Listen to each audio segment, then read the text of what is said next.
Halo semuanya, selamat datang kembali di channel YouTube Tuan Sir.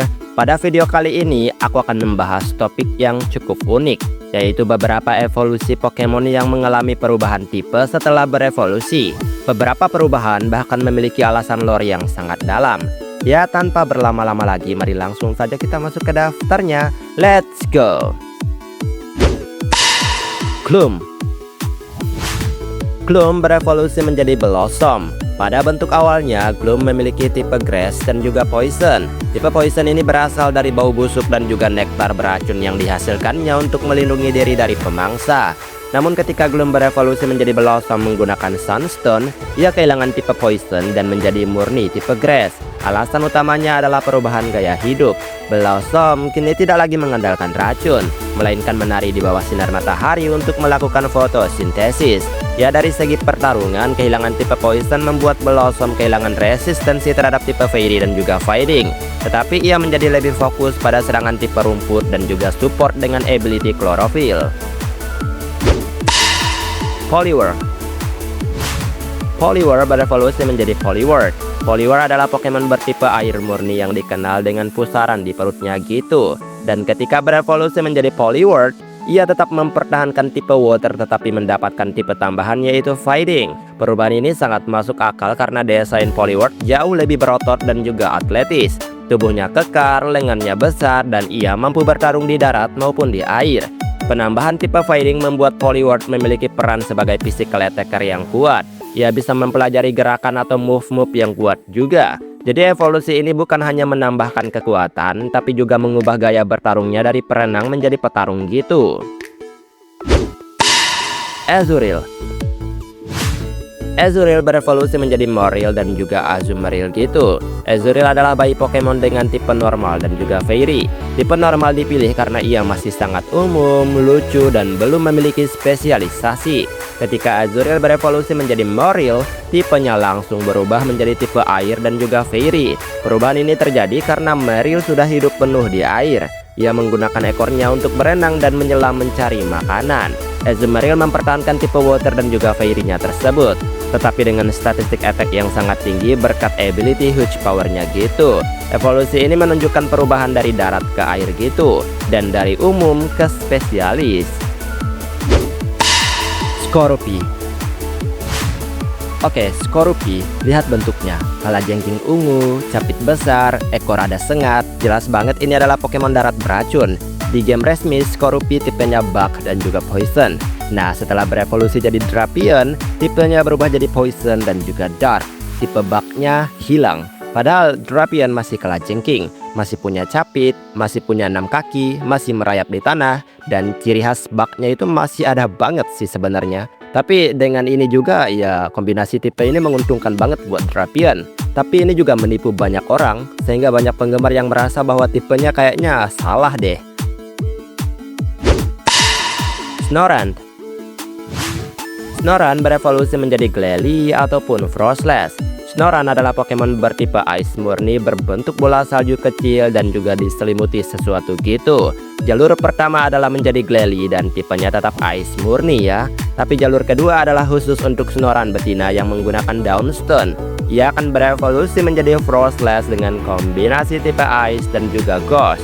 Perubahan ini memiliki dasar lore yang sangat kuat. Frostless diyakini sebagai arwah dari seorang wanita yang membeku di gunung bersalju. Ya, karena asal-usul inilah ia mendapatkan tipe Ghost, yang memberinya imunitas terhadap tipe normal dan juga Fighting.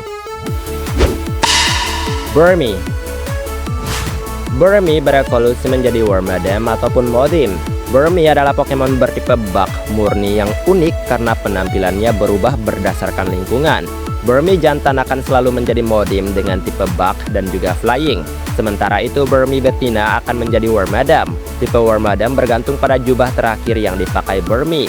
Jika di rumput akan menjadi Bug dan juga Grass, jika di kota akan menjadi Bug dan juga Steel, dan jika di tanah akan menjadi Bug dan juga Ground.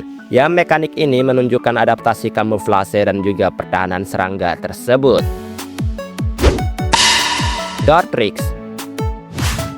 Dartrix berevolusi menjadi Decidueye. Dartrix adalah bentuk tengah dari Rowlet dan juga memiliki kombinasi tipe Grass dan juga Flying. Ketika berevolusi menjadi Decidueye, Ia kehilangan tipe Flying dan berubah menjadi kombinasi tipe Grass dan juga Ghost gitu. Ya, alasan lore-nya adalah Decidueye menjadi pemanah hantu yang sangat tenang dan mematikan. Ia bisa menghilang ke dalam bayangan dan menembakkan anak panah dari sayapnya tanpa suara. Tipe Ghost mewakili sifatnya yang seperti roh tersebut. Kehilangan tipe Flying membuatnya kehilangan kelemahan terhadap tipe Rock dan juga Electric, tetapi mendapatkan kelemahan baru terhadap tipe Ghost dan juga Dark. Quilava akan berevolusi menjadi Typhlosion Hisui gitu. Dan Typhlosion bentuk Johto memiliki tipe api murni ya. Namun di wilayah Hisui tersebut, Typhlosion mengalami perubahan regional. Typhlosion Hisui memiliki kombinasi tipe Fire dan juga Ghost. Perubahan ini disebabkan oleh lingkungan Hisui yang penuh dengan energi spiritual gitu. Serta api yang dikeluarkannya bahkan berwarna ungu dan dikatakan berasal dari dunia arwah gitu. Penambahan tipe Ghost memberinya imunitas terhadap normal dan juga fighting. Ya bagus sih, dan desainnya juga menarik. Stantler berevolusi menjadi Wordeer. Stantler adalah Pokemon dengan tipe normal murni dari Johto yang dikenal dengan tanduknya yang bercabang gitu. Ketika Stantler berevolusi menjadi Wordeer di wilayah Hisui, ia mendapatkan tipe kedua yaitu tipe Psychic. Evolusi ini terjadi karena Stantler hidup berkelompok dan menggunakan tanduknya untuk berkomunikasi melalui gelombang psikis jarak jauh gitulah. Jadi ini ada psikis-psikisnya gitu. Dari segi pertarungan, penambahan tipe Psychic memberinya akses ke gerakan kayak misalnya Psy Shield, Best, dan juga membuatnya lebih tahan terhadap serangan tipe Fighting. Perubahan ini menunjukkan evolusi yang dipengaruhi oleh perilaku sosial. Basculin berevolusi menjadi Basculegion gitu. Tapi itu yang dari Hisui ya. Basculin adalah Pokemon dengan tipe air yang murni yang hidup di sungai dan dikenal sangat agresif. Ketika Basculin mati melawan arus sungai yang sangat deras, arwahnya tidak tenang. Arwah-arwah ini kemudian berkumpul dan bereinkarnasi menjadi Basculegion. Karena itulah Basculegion memiliki tipe air dan juga Ghost gitu. Tipe Ghost memberinya keuntungan besar berupa imunitas terhadap tipe normal dan juga tipe fighting, serta signature move Last Respect yang kekuatannya meningkat setiap kali Pokemon di tim kita kalah. Jadi bagus sih, dan worth it juga kalau misalnya mau didapatkan, meskipun rada sulit. Nah itu dia beberapa evolusi Pokemon yang mengalami perubahan tipe beserta alasan dibaliknya. Dari yang awalnya imut dan sederhana menjadi Pokemon dengan tipe ganda yang kompleks dan mematikan. Sebenarnya masih banyak lagi ya teman-teman. Jadi kalau misalnya kalian mau menambahkan, tinggal tulis di kolom komentar. Baiklah, sampai di sini video hari ini. Maaf jika ada kesalahan kata atau mungkin ada kalimat yang kurang tepat, mohon bantu koreksi ya. Dan terima kasih juga untuk setiap dukungan yang selalu kalian berikan terhadap channel ini. Dan kita ketemu lagi di pembahasan lainnya. Aku pamit dulu. Dadah.